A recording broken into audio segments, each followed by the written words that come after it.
Hi guys, happy Friday. We made it to the end of the week, so congratulations, first week of remote learning done.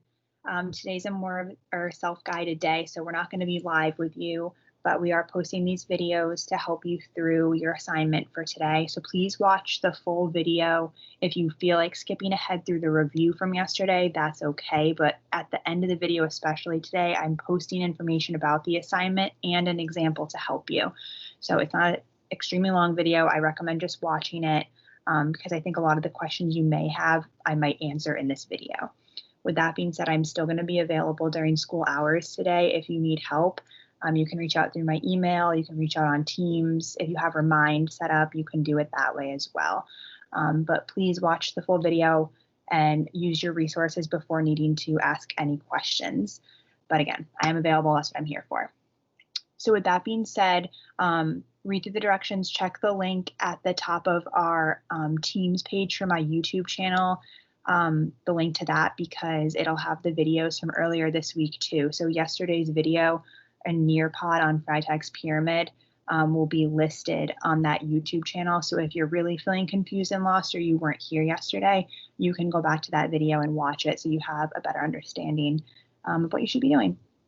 But other than that, good luck. I'm going to head to the video now because I had to film a few different pieces for this where I'm going to review what we learned yesterday. So here we go. I want to go over quickly what the Freytag pyramid is again.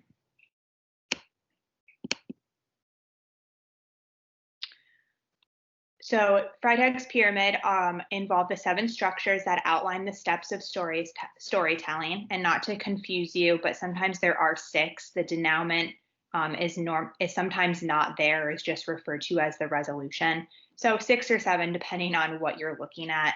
There's always an exception to everything. Most stories, shows, and movies all follow this exact plot structure. So everything typically follows this map. As you're going to continue to read and watch shows, read your books, you're probably going to start to kind of think about it more so than not. Oh, is this the initial inciting incident? Is this the climax of the story? You'll come to find out that they all follow this same exact structure.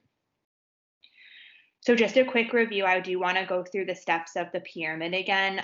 If you don't need it, you can fast forward to the assignment a little bit, but just as a refresher, I'll go through it quickly. The exposition. This is when the background information of the plot is shared. So we learn about characters, we learn about setting. The next step is the initial incident, also known as the inciting incident. This is when the very first conflict occurs, but it's not the biggest conflict. This is the conflict that kickstarts the story, that really gets the action going. It's like a call to adventure almost. So for instance, in Frozen 2, the example from the video yesterday, Elsa's hearing that voice and she realizes that she has something to go discover about her family. And she sets off on the journey to find out what that voice is. And that's in Frozen 2.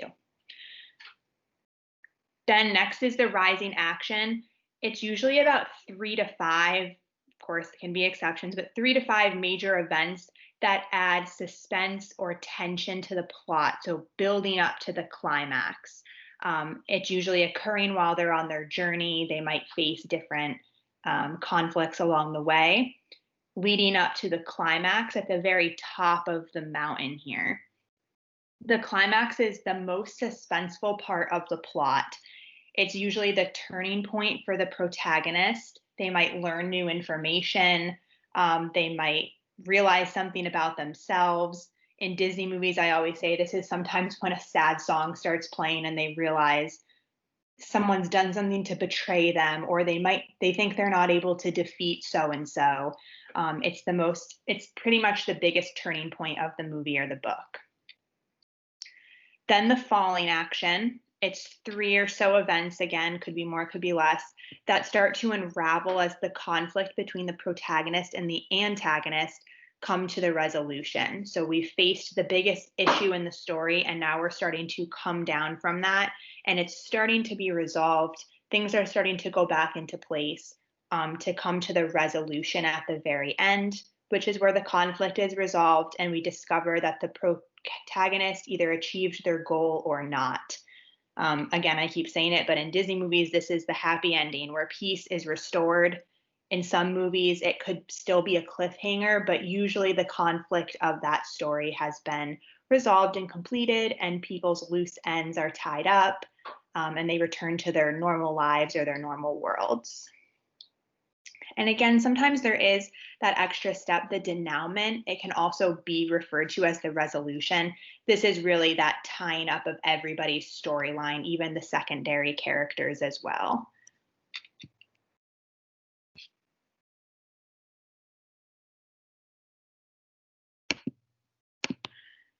So now what you guys are going to do today for your assignment is you're going to pick a show, a book, a movie to map out on your own. It can be your personal choice of a story, even if it's something I might not know or be familiar with, that's totally fine. I want you to have fun with it. So you can definitely pick what you want as long as it stays appropriate for school, because I'll be reading them. You're going to locate this. Let me make sure I'm sharing the right screen.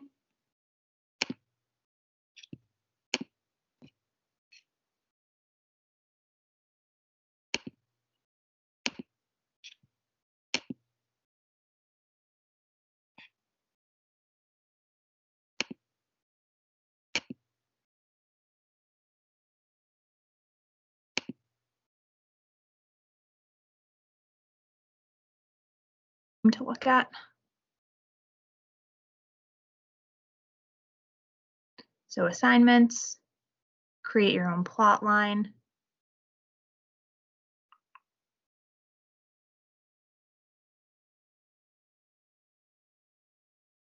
And what you should see is this personal plotline activity. So the directions are to choose a book, short story, movie, episode of a TV show, anything that you want to map out the 7 steps of Freytag's pyramid for. So yesterday on our Nearpod, I had you just map out the resolution to a show or movie that you like.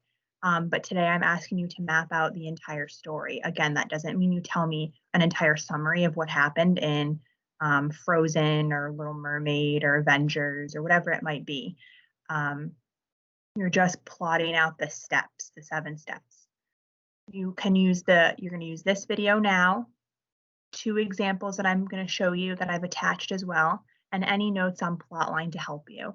Also, if you just Google Freytag's pyramid or short story map or plotline map, you should get all the information you need to help you remember what some of these might be if you forget. So there's a spot down here. You should be able to edit your own. Just put the title of your show.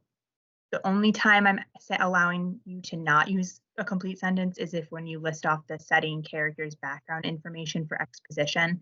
Everything else really should be in complete sentences. And for rising and falling action, you should have at least 3 steps for each. Falling action, maybe 2. But please make sure you're reading through the directions, you're following each step. This should take you more than just 5 to 10 minutes. So please take your time, make it nice. I also suggest you put in a picture or 2. Sometimes I haven't seen some of the things that you guys watch, and it might help me a little bit more to visualize it, or maybe I have seen it and it'll help me recall that. So just make it look pretty. I have the time to do that. So I'm going to close out of that. Should have attached my example. Don't know why it's not there. Let's see if it's here.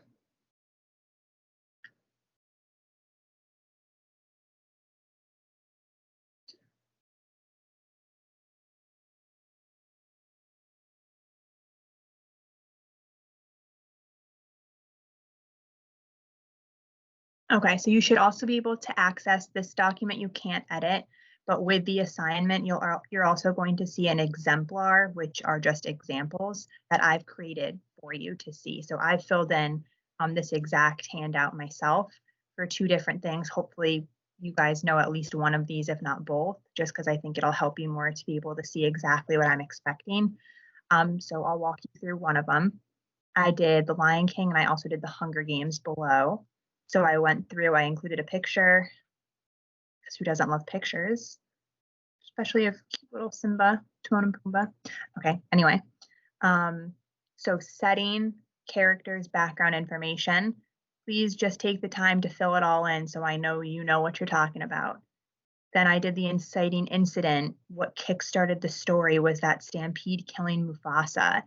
It didn't happen until quite a little ways into the movie or into the story, but that's what really kicked off Simba's, adventure and led him up towards the big conflict. I listed off 3 rising action events. Simba runs away. He meets his accomplices, Timon and Pumbaa, who guide him. Nala then finds Simba and informs him of what's going on at Pride Rock. And the biggest climax of the story, where the conflict is at its biggest, is when Simba returns to battle Scar and finds out Scar was the one who killed Mufasa. So that's when Simba learns new information. It changes the way he thinks about his uncle and of the people around him. And it kind of brings out a side of him that he wants to defend his father in Pride Rock. The falling action is coming down from that moment. Scar and the hyenas are defeated by Simba and the rest of the lions. I should have included another example in here. That's my fault, but it's kind of in this sentence is that Simba kills Scar as well and the hyenas. So then the resolution would be that the fight is over. Simba becomes the king of Pride Rock. And the denouement, also part of that resolution, tying up the loose ends of the story is every, oh no, I have a typo, my bad. Everyone at Pride Rock, oh no, what am I doing?